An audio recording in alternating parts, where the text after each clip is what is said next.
Hey guys, what's going on? Today we're going to take a look at this knife. This is the Artisan Cutlery Great White.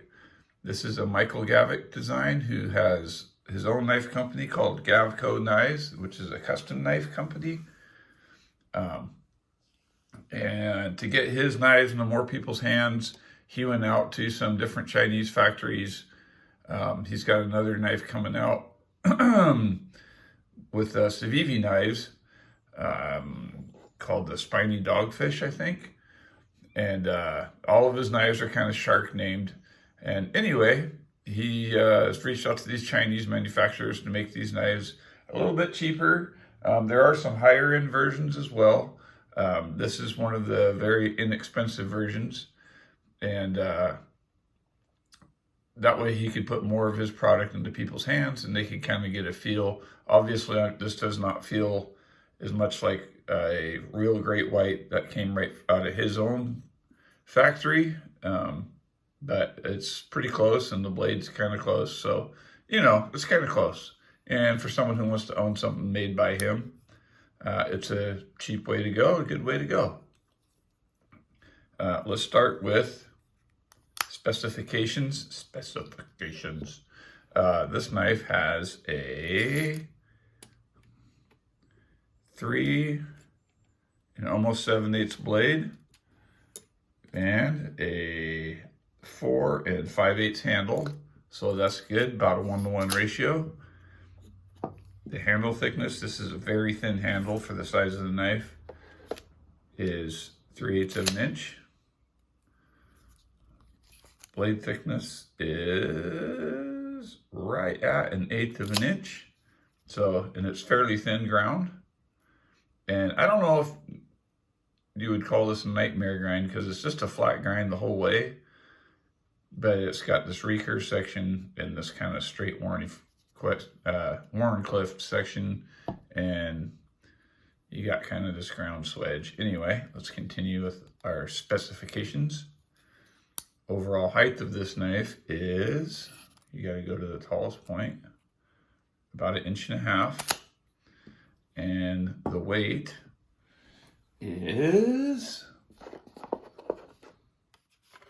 get out Mr. Scale here,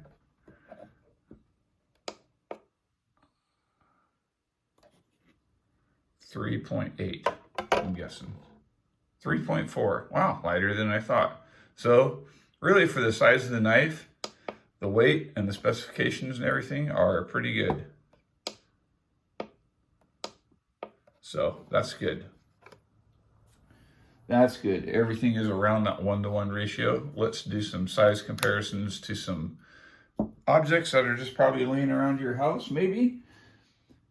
This is the Great White next to a Bic lighter.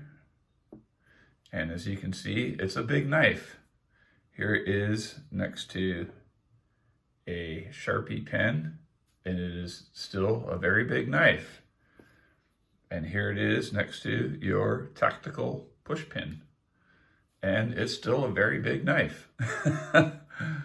Overall length on this guy, which I did not give you, is 8.5 inches. He's really good at putting a lot of blade into a small handle and making it still look halfway decent. Don't you think? I mean, that's a lot of blade, and it is into really a small handle. I mean, it's hand filling, no doubt, but it's still, for the size of the blade, it's small. Almost too small, but we'll get into that. Let's take a look at it next to some other knives. Here it is next to the Cold Steel 4-Max Scout. So as you can see, it's a big knife because that 4-Max Scout is a huge knife. And here it is next to Cold Steel Tough Light, much bigger than that. Here it is next to another oddly bladed shaped knife, the Vosti Nightshade. So as you can see, it's much bigger than the Vosti Nightshade. And here it is next to a CJRB knife, which is the sister company of Artisan. And you can see it's much bigger than that. And this is a hand filling knife for me. So yeah, it's a big one, but it doesn't really carry big or feel big. It's really interesting. It's definitely a Michael Gavco design. And here it is next to a knife that a lot of people have, the Para 3, wearing titanium scales. I can't remember the brand right off the top of my head. So let's get into it. First of all, let's start with the packaging. This is the box that it comes in. Pretty nice, very sturdy. You open it up, you get this little bag, pouch thing with the fancy gold threads. And you get a card with specifications. Handle material, it is not carbon fiber, solid carbon fiber. It's a sticker on G10. CNC machine process, AR RPM 9 steel, care and maintenance, and your little gel pack.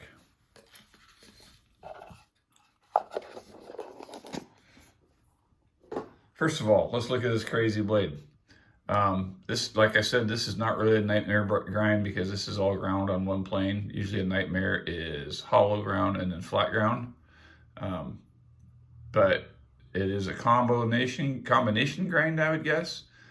They call it a drop point, I think, or maybe a harpoon, I'm not sure. This is your only opening method right there, is that opening hole. It's a good cutting blade. Obviously, it's going to be difficult to sharpen with that recurve, but this sharpens up pretty easy. This thing's a great actual kitchen knife because you can get down onto a flat surface pretty easily and have your hand up in the air clearing your cutting board. So that works really good. And it's a good knife cutter or a fishing line cutter. It cuts really good. That's one thing that Michael Gavco's really known for, is he makes knives that are both ergonomic and they slice really well. Kind of taking on that Spyderco-like theory, not so much concerned as looks as he is function, but he still makes them look. One of the things I really like about him is his knives. You can look at one of his knives and you know right away, oh, that's a Michael Gavco design. Besides naming them all after sharks or whatever, you can just look at them and tell. Like I could tell as soon as I saw this, oh, that's a Michael Gavco design. Easy, Gavco knives. So kind of like Ken Onion has very ergonomic curves and things to his knives, and you can look at a Ken Onion knife and you know right away it's a Ken Onion knife. So, and I hope he never changes that. Like, don't ever change that, Mike. It's great. I love that you have your own designs and they're easy to tell. So many plain old designs out there that you could say, well, I mean, it's just an ordinary pocket knife. Nothing real super fancy about it. It's a decent pocket knife, but nothing real special about it. You look at that and you can tell it's something special. The handle material, like I was saying before, is G10 with supposed to be kind of like a lightning strike Kevlar or something, or lightning strike carbon fiber type sticker handle thing on there. And it looks pretty nice, I think. This is a White Mountain exclusive. Long story about White Mountain. I'm going to do a video about them pretty soon. G10 backspacer, liner lock. I didn't do a disassembly because it's just your standard liner lock. The liner is a little on the thin side. Ceramic bearings. Got yourself a nice little aluminum collar on there. Like I said, I haven't tried taking it apart, so I don't know if the cap did fit it or not. Deep carry pocket clip that carries and only shows just enough to really grab onto, which is good. It rides in the pocket actually fairly well because a lot of this just tucks into the back of your pocket and you're just kind of stuck with this slender part. No flipper tab to eat your phone or anything else that you might keep in your front pocket. Doesn't have any magnets or anything in it, so it doesn't mess with your keys or anything. So that's good. Very thin, so that's very nice. Real simple 3-screw construction. Nothing real fancy. Nothing fancy to see here, as they would say. This is your lanyard tube also on the clip. I like that. I like that a lot. They didn't mess up the design by adding a lanyard. Thank you, thank you, thank you. I'm just not, I don't even know why they still put lanyard tubes and knives. Like, is there anybody out there still using lanyards? I don't know. I know it was a thing for a while, but I don't know much anymore. By the way, I'm drinking my breakfast shake while I'm doing this review. So, the opening hole is nice and chamfered. Works great. You can middle finger flick it. You can thumb it out. You can index finger flick it, but I'm not very good at it, so I can't index finger flick it. The ergonomics on the handle are typical Michael Gavco from what I've heard. Anyway, this is the first one I've ever actually held. I've never held one of his customs, but it's very ergonomic. No hot spots really to think of. Everything's nice and chamfered, which was very impressive. And this knife, I think you can still get it for less than 50 bucks from White Mountain Knives, which is really something. The steel AR RPM 9 is decent. It's a budget powdered steel. I would say it's like 154 cm maybe, or right in that range as far as edge retention and sharpenability. It sharpens fairly easy. I really like it on another maker that you can always tell his designs, Dirk Pinkerton, the Ruffian. I really like that steel on this knife. It seems great to me anyway. When you hold it back here, you get all your fingers still get on there, which is nice, and you got just a little bit of a ramp right there for your thumb. You choke it up, and then you've got this little ramp here for your thumb, which is really nice. So ergonomics on this blade are really good, really good. Like, it's a really cool knife. Got all this neat chamfering and stuff on the blade. Looks really cool. And for, like I said, for the price, 50 bucks, and you can own a Gavco design knife. That's pretty awesome. I don't know if this is going to be super popular just because of the size. If you made this knife, which I don't know if you could really do it. Maybe if you made this flat, but made it in this size right here, I think it would be a way more popular knife. But like I said, they're coming out with one. He's coming out with one with Civivi that is a little bit smaller, so that's going to be pretty cool. I've already been looking into trying to purchase one of those, as a matter of fact, but haven't found one yet. Yeah, it's a great knife. The red and the gold on there are pretty cool with that collar. You do get, if I can find one here, I gotta feel around. You do get every once in a while one of these sticking up on the edge, especially. And I've been pulling them off. Maybe I finally got them all. Oh, there's one right there. Right in there somewhere. Yeah, right there. See if I can zoom in. That one right there is sticking out just a little bit, and you can feel it with your finger. So, oh, there's another one. So you do got to deal with that. There's another one. Not a huge deal. They're not like I don't think they're actually made out of copper like the ones in the Lightning Strike carbon fiber, the real Lightning Strike carbon fiber, because they don't stick into your finger and give you an owie, like a little needle poke.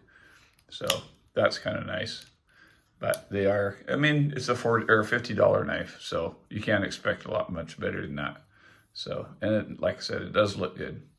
So traction wise, you don't really need a lot of traction because of the way he designs everything kind of fits together really good. It would be nice if there was a little jimping on here, but I get it. He's not really a guy that's into jimping that I know of anyway. He tries to get his ergonomics and his security through the grip onto the knife, which it is very secure feeling when it's in your hand, especially in that grip or that grip.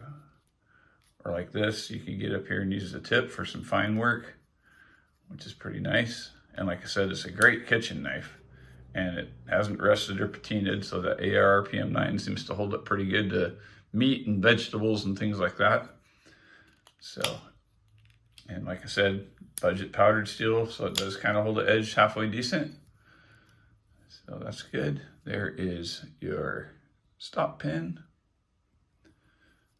Real simple design, which is part of what I like about it.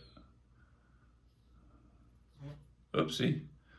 It is, if you look in there and you can barely see it, but it is milled out inside for weight. Hence why you get that less than an ounce per inch of weight. It's 3.4, was that what we read? Yeah, 3.4 ounces, and it's 3.875 inches, so yeah. One of the things I wish they would have done is I wish they would have used all the same screw size hardware. Constantly a complaint from me about many knife makers. Even when you buy high-end knives, sometimes they're like that. See if I have one here. Oh yeah. Nope, I don't have one here. But even high-end makers do that still, use number 6s for body screws and 8s or 10s for the pivot. I don't even know, they should just ban number 6s. I've stripped so many number 6 screws, and especially coming from Chinese factories, they can be really soft. I mean, there's a reason that some companies give you bags of screws and stuff with their knives, because they're kind of expecting it. So obviously this didn't come with that, but you know, it's only a $50 knife. So like I said, so I would say for 50 bucks, it's a good knife. Obviously you're gonna have to like the design. If you don't like the design, you're not gonna like the knife.